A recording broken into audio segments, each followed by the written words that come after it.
Պարոն Հովակիմյան, դուք ստացել եք միջնորդություն գլխավոր դատախազությունից Նարեկ Կարապետյանի նկատմամբ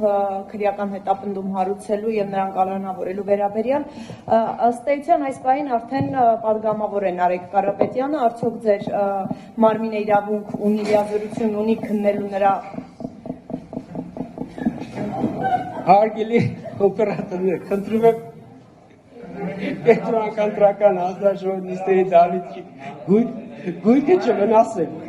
Համեցեք, արդյոք ձեր մարմինը իրավունք ունի քննելու այս պահից սկսած, երբ արդեն ըստ էության մանդատի տրամադրման վերաբերյալ դուք արձանագրություն կազմեցիք նրա մեղադրանքի վերաբերյալ եւ կալանքի վերաբերյալ այդ միջնորդությունը, որովհետեւ փաստաբանը ավելի շուտ Արամ Վարդեվանյանը, որը նաեւ պատգամավորի մանդատ ստացավ, հայտարարում է, որ խախտում է եւ արդեն ԿՀ-ի լիազորությունից դուրս է այս հարցը եւ տեղափոխված է ազգային ժողովի տիրույթ, կխնդրեի սրան անդրադառնայիք նաեւ հողում անելու այն կարգավորումներին, որոնք ձեզ թույլ են տալիս արդեն պատգամավորի կարգավիճակ ունեցող անձի հարցը քննարկել կալանքի եւ մեղադրանքի։ Շնորհակալություն։ Ես իհարկե համոզված եմ, որ պարոն Վարդեվանյանը շատ փորձառու իրավաբան է եւ հնարավոր է, որ դուք ամբողջությամբ չեք վերարտադրում իր ասածը, որովհետև ընտրական օրենսգրքի 90-րդ հոդվածի 5-րդ մասը ըստ էության պահանջում է, որպեսզի կարող բացել ընթերցել ձեզ համար, որ պատգամավորի թեկնածուի եւ պատգամավորի թեկնածուի մինչև պատգամավորի լիազորությունը ստանձնել ընտրված պատգամավորի նկատմամբ քրեական հետապնդում կարող է հարուցել միայն կենտրոնական դրական հանձնաժողովի համաձայնությամբ։ Սա այս ձևակերպումը նաև արտացոլված է Սահմանադրական դատարանի 22 թվականի, եթե չեմ սխալվում, մարտի ներկայացվել 1644 որոշման մեջ, որտեղ Սահմանադրական դատարանը այս միջակայքի համար, այսինքն ընտրված պատգամավորի, բայց լիազորությունները չստանձնած իրավիճակում պահանջում է, որպեսզի քրեական հետապնդում հարուցումը, ազատություն զրկելու գործընթացը կարող է տեղի ունենալ միայն կենտրոնական դրական հանձնաժողովի որոշմամբ եւ այդ որոշումները պիտի ընդունվեն 2/3-ով։ Այսինքն այս դեպքում բոլորիդ հայտնի է, որ մենք եթե 5 միջնորդություն Սահմանադրական դատարանի որոշումից հետո մենք ունեցել ենք այդ պահին 5 միջնորդություններ պատգամության թեկնածուների նկատմամբ քրեական հետապնդում հարուցելու վերաբերյալ համաձայնություն տալու մասին։ Այդ միջնորդությունները կենտրոնական դրական հանձնաժողովի որոշումներով վերադարձրել է դատախազությանը, որովհետև ընտրական օրենսգրքի 101-րդ հոդվածի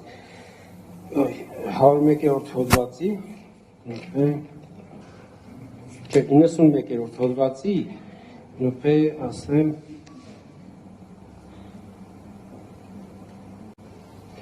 Սույն օրենսգրքով սահմանված իրավունքները 91-րդ հոդվածի առաջին մասի երկրորդ նախադասությունն է։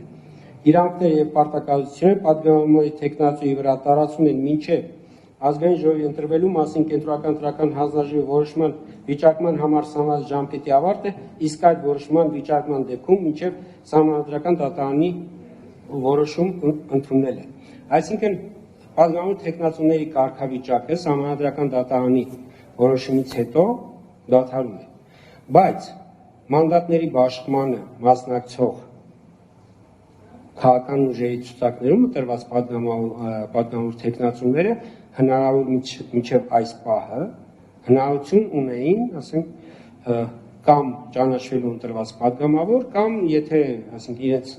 հերթը չի ասում, ուղղակի կամ ինքնաբացակ են ներկայացնում, այդ դեպքում չեն ստանձնում։ Եվ ըստ էության դատախազությունից այդ մեր որոշումից հետո հուլիսի 13-ին, եթե չեմ սխալվում, կարող է ամսաթի ուղղակի սխալվեմ, հուլիսի 13 կամ 14-ին դատախազությունից մենք կրկին ստացել ենք միջնորդություն, կրկին Նարեկ Կարապետյանի նկատմամբ քրեական հետապնդում հարուցելու համաձայնություն տալու վերաբերյալ, որը որ դատախազությունը հղում կատարելով սահմանադրական դատարանի կողմից հիշատակված որոշմանը, որ ըստ էության, երբ որ ընտրված պատգամավորը քանի դեռ լիազորությունները չի ստանձնել, այս դեպքում նրա նկատմամբ քրեական հետապնդում կարող է հարուցվել միայն կենտրոնական ընտրական հանձնաժողովի համաձայնությամբ։ Եվ ըստ էության մենք այդ իրավիճակը մինչ արձանագրության կազմում, մինչ խորհրդարանի կազմի հաստատումը, մինչ ընտրված պատգամավորների ցանկի հրապարակումը, մենք այդ իրավական կարգավիճակը չունենք։ Տեսեք, այսօր 17:00-ին նշանակված է արտահերթ նիստ, այդ միջնորդության քննարկման նպատակով այդ մասին ծանոթացած է Ուժեղ Հայաստան կուսակցության դաշինքի լիազոր ներկայացուցիչ պարոն Վարդանյանը ծանոթացած է, մյուս լիազոր ներկայացուցիչը ծանոթացած եւ նաեւ կենտրոնական ընտրական հանձնաժողովի աշխատակազմից խնդրել են հնարավորություն, եթե կարիք կա պարոն Կարապետյանին եւս ծանոթելու, այսինքն եւ 17:00-ին այդ միջնորդությունը քննարկվելու է։ Պարոն Հովակիմյան, այսինքն ստացվում է, որ մինչև օգոստոսի 2-ը ինչ խնդիր առաջանա, դուք եք քննելու, ԿՀ-ն է քննելու այդ միջնորդությունները։ Հարգելի լրագրողներ եւ մեզ հետեւող քաղաքացիներ, ըստ էության մինչև օգոստոսի 2-ը, եթե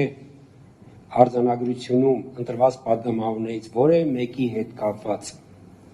քրեական հետապնդում հարուցելու խնդիր առաջանա, այո, պիտի դատախազությունը դիմի կենտրոնական ընտրական հանձնաժողովին եւ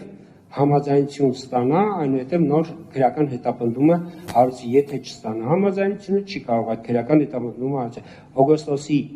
2-ի 10:00-ից սկսված արդեն պատգամավորների նկատմամբ քրեական հետապնդում հարուցելու կամ ազատությունից զրկելու համար դատախազությունը այլևս պետք է դիմի խորհրդարանին։ Մի կարճ ճշտում էր պարոն Հովակիմյան, այսինքն հուլիսի 13-ին եք ստացել դիմումը, այսօր նոր եք քննարկելու, եւ եթե այո, ինչու։ Այո, որովհետեւ սահմանադրական դատարանի որոշմամբ արձանագրված այդ կարգավիճակը ընտրված պատգամավոր եւ լիազորությունները չստանձնած, այդ կարգավիճակը թեկնածուն ձեռք է բերում